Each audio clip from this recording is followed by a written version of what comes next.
so snowplows could clear it. The drive was shut down in both directions with police officers blocking every entrance to Lakeshore Drive from 63rd to Hollywood.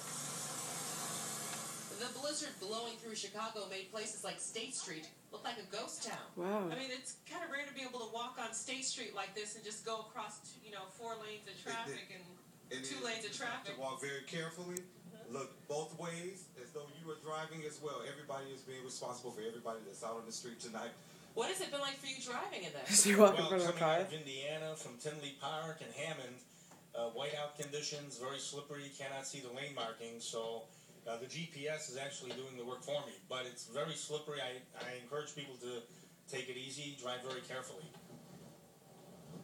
And that's very good advice, because our sister station, News Radio 780 WBBM, has been reporting all evening that several people have actually abandoned their cars right here on Lakeshore Drive. They ran out of gas because they got stuck behind a bus that had spun out of control, blocking the northbound lanes, and that's why they had to leave their cars. Also, several people were stuck on a bus on Lakeshore Drive at North Avenue, and one person actually got off the bus and started walking in this. Now, all of the public officials are saying, the emergency management officials are saying, please, please do not leave your vehicles. You cannot withstand these conditions. And goodness, who knows how long it would take you to find help. You should just stay with your vehicle in any situation until help arrives. That's the best advice. Yeah, and hopefully if a cell phone, it can call 311 as well. No doubt. Suzanne, I have a question for you. I know one of the concerns on Lakeshore Drive is the huge waves that could come off the lake. Has there been any evidence of that thus far? Not yet, but what the concern is that the water could actually break through the ice that is on Lake Michigan right now. The waves, are you ready for this? Anywhere from 15 to 20 feet. That is what is expected, but at this point in time, there's no indication of that. We haven't seen it, at least. Yeah, the ice is protecting But I'll us. give you an update. We'll be checking it. All right, Suzanne Lamigno, thank you very much. Well, the powerful wind gusts are wreaking havoc at Wrigley Field. The blizzard sent pieces of the roof blowing onto the street below. Many streets around the ballpark are shut down for safety. That's Addison Street between Sheffield and Racine, and also Clark Street between Addison and Waveland. As you can see out the window, not a good night to be out in the roads. In some parts, blinding conditions. CBS 2's Mike Parker is keeping a close eye on city streets. He's live with the help of Mobile 2, our new portable, live, capable camera. Mike. Well, Rob and Kate, for days now, the weather experts, Mary Kay and Steve and Megan Glaros, have been predicting this thing. And the real question today was, is it going to live up to its advanced billing? Well, as you can see here, it certainly has tonight. We're on the southbound Dan Ryan at about 65th Street right now. We've been on this roadway now for off and on for about an hour, only able to go about 20 miles an hour. The visibility is the problem. It is truly a classic whiteout along this well-traveled highway. Luckily, the traffic is not too heavy tonight. We have seen a few spin-outs and a few stalled vehicles and a few vehicles We're such stuck nerds. in the snow, but that's understandable.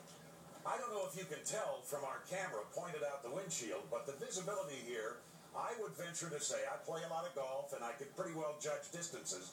I'd say the visibility here is right around 650 feet. That's not very good.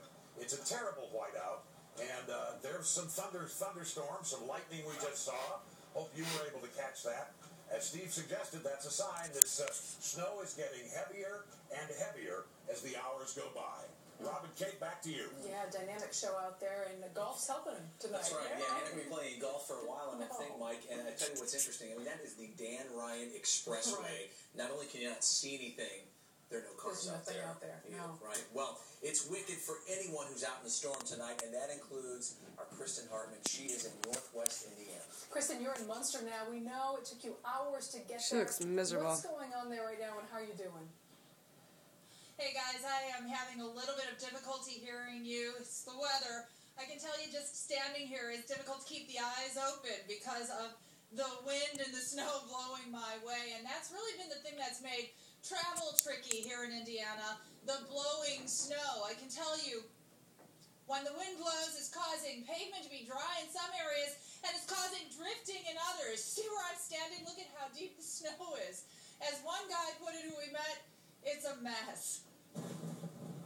This is what Blizzard 2011 looks and sounds like from the Indiana lakefront. It's hard to just get words out. The wind is pushing so hard. You've likely gathered working in it was tough. So was getting out of it. In less than 2 hours, beachside conditions went from drivable roads to drift-covered ones. Another half an hour and we might have gotten stuck there. Main thoroughfares were far more passable, but we still saw police helping the stranded. A lot of slow traffic, a lot of stopped cars on the way here. Really? And the grocery stores are empty. As the night wore on, surface street drivers were fewer and further between, as were people. As you can see,